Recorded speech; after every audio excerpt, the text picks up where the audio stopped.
RP read with লার্নের পক্ষ থেকে আপনাদের সকলকে আমি স্বাগত জানাই।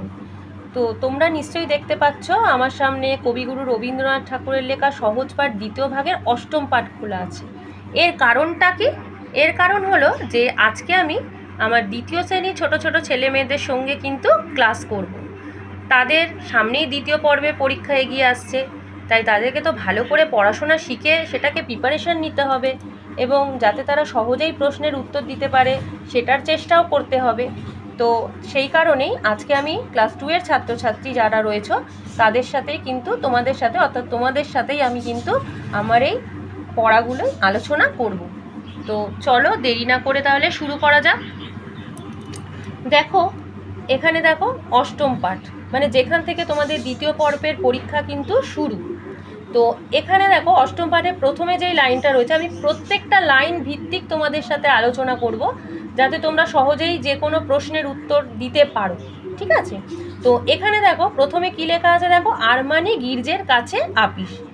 তাহলে এখানে তোমাদের একটা প্রশ্ন আসতে পারে যে আপিস কোথায়, তাহলে তোমরা কি লিখবে? আরমানি গির্জের কাছে আপিস। এবার দেখো যাওয়া মুশকিল হবে, তাহলে কি হবে, মানে কি মুশকিল হবে? যাওয়া মুশকিল হবে। কেন মুশকিল হবে? কারণ পূর্ব দিকের মেঘ ইস্পাতের মতো কালো। আকাশের যে পূর্ব দিকের যে মেঘ সেটা কিন্তু পুরো কালো হয়ে রয়েছে, তাই যাওয়া মুশকিল হবে। আর পশ্চিম দিকের মেঘ কিন্তু ঘন নীল। তাহলে পশ্চিম দিকের মেঘ কেমন রয়েছে? পশ্চিম দিকের মেঘ ঘন নীল। এবার বলছে দেখো সকালে রৌদ্র ছিল, তাহলে সকালে কি ছিল? সকালে রৌদ্র ছিল। নিশ্চিন্ত ছিলাম, তাহলে কবি এখানে নিশ্চিন্ত ছিলেন কেন? সকালে রৌদ্র ছিল তাই কবি নিশ্চিন্ত ছিলেন। দেখতে দেখতে বিস্তর মেঘ জমেছে, তাহলে দেখতে দেখতে কি হলো? দেখতে দেখতে বিস্তর মেঘ জমেছে। বাদলা বেশিক্ষণ স্থায়ী না হলে বাঁচি। বাদলা অর্থাৎ যে আকাশে যে মেঘ সেটা কিন্তু বেশিক্ষণ স্থায়ী, মানে বেশিক্ষণ না থাকলেই বাঁচা যায়, এটাই মানে কবি বলছেন। বাদলা বেশিক্ষণ স্থায়ী না হলে বাঁচি। কি বেশিক্ষণ? এখানেও একটা প্রশ্ন আছে দেখো যে কি বেশিক্ষণ স্থায়ী না হলে বাঁচি, তাহলে বাদলা বেশিক্ষণ স্থায়ী না হলে বাঁচি। শরীরটা অসুস্থ আছে, তাহলে এখানে কবির শরীর অসুস্থ কেন? কবির শরীরটা অসুস্থ কেন রয়েছে সেটা আমরা দেখব। দেখো মাথা ধরেছে, স্থির হয়ে থাকতে পারছি না। তাহলে এখানে একটা প্রশ্ন হতে পারে, দেখো স্থির হয়ে থাকতে পারছেন না কেন, বা স্থির হয়ে থাকতে পারছি না কেন, বা শরীরটাই বা অসুস্থ কেন? কারণ মাথা ধরেছে তাই স্থির হয়ে থাকতে পারছি না। আপিসের ভাত এখনো হলো না, তাহলে কি এখনো হলো না? আপিসের ভাত এখনো হলো না। উনানের আগুনটা উস্কিয়ে দাও, তাহলে উনানের আগুনটা উস্কিয়ে, মানে উস্কিয়ে কথাটির অর্থ হচ্ছে বাড়িয়ে দাও। কেন বলছে উনানের আগুনটা বাড়িয়ে দাও? কারণ ভাতটা যাতে তাড়াতাড়ি হয় আর তাহলে আপিসে যাওয়াটা তাড়াতাড়ি হবে, তাই আপিসের ভাতটা এখনো হলো না। মানে দেখো কবি এখানে হয় আপিসে ভাত খেয়ে বেরোবেন এবং তাই উনানের আগুনটা যদি ধীরে ধীরে জ্বলে তাহলে কিন্তু তাড়াতাড়ি ভাত হয়ে উঠবে না, তাই উনি বলেছেন যে উনানের আগুনটা উস্কিয়ে দাও। ঠাকুর আমার ঝোলে লঙ্কা না দেয়, ঠাকুর আমার ঝোলে যেন লঙ্কা না দেয়। তাহলে কবি ঠাকুর, মানে আগেকার দিনে যিনি রান্না করতেন তাকে ঠাকুর বলা হতো, এখনও বলা হয়, বিভিন্ন বড় বড় অনুষ্ঠান বাড়িতে হয়তো বলা হয়, কিন্তু ঠাকুরকে তিনি কি দিতে বারণ করছেন? ঠাকুরকে তিনি ঝোলে লঙ্কা দিতে বারণ করছেন। হ্যাঁ, এবার পরের লাইনে দেখো বঙ্কিমকে আমার অঙ্কের খাতাটা আনতে বলো। তাহলে এখানে একটা কোয়েশ্চেন কি আসছে, দেখো কে অঙ্কের খাতাটা আনবে? দেখো বঙ্কিম। কাকে অঙ্কের খাতাটা আনতে বলা হচ্ছে? বঙ্কিমকে অঙ্কের খাতাটা আনতে বলা হচ্ছে। তাহলে বঙ্কিমকে আমার অঙ্কের খাতাটা আনতে বলো। বঙ্কিম কি খাতা আনবে? বঙ্কিম ড্যাশ খাতা আনবে, তাহলে এখানে কি হবে? বঙ্কিম অঙ্কের খাতাটা আনবে। দোতলা ঘরের পালঙ্কের ওপর আছে, তাহলে অঙ্কের যে খাতাটা সেটা কোথায় রয়েছে? দেখো দোতলার ঘরের পালঙ্কের উপর আছে। তাহলে এখানে একটা প্রশ্ন হবে, দেখো অঙ্কের খাতাটা কোথায় আছে, তাহলে সেখানে কি লিখতে হবে? দোতলার ঘরের পালঙ্কের ওপর।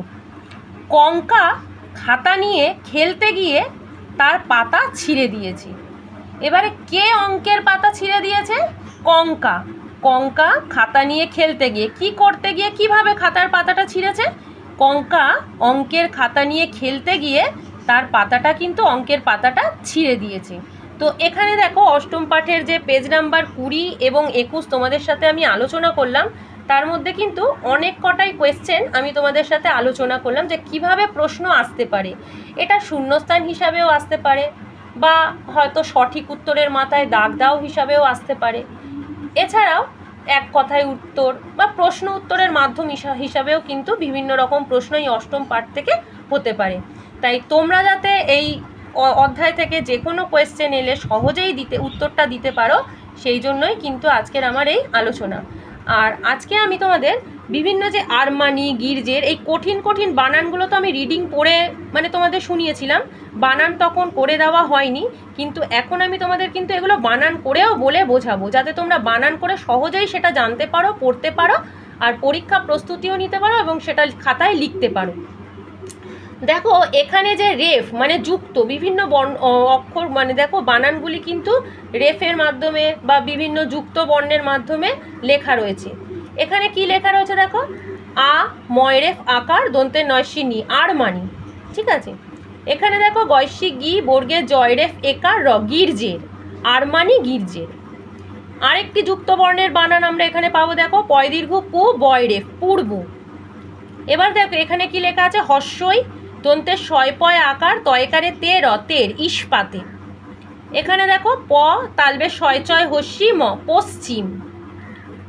তারপর চলে আসো এই লাইনে, দেখো রয়ৌকারে রৌ দয় রফলা, রৌদ্র। তোমরাও কিন্তু আমার সাথে এটা বানান করে ভালো করে পড়বে, তাহলে উচ্চারণটা সহজে হবে এবং তোমরা সহজে লিখতেও পারবে। এখানে দেখো দন্তের নয়সী নি তালবে শয় চয় হস্যি দন্তের নয়তয়, নিশ্চিন্ত, ঠিক আছে।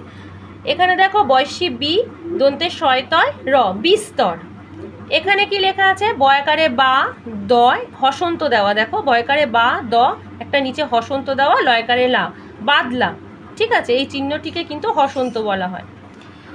এখানে আরেকটি যুক্ত বর্ণের বানান রয়েছে, সেটি কিন্তু বেশিক্ষণ, বয়হস্যি বি তালবে শয় হস্যি সি, বেশি, ক্ষিয়য় ক্ষয় মধ্যেন্য, বেশিক্ষণ।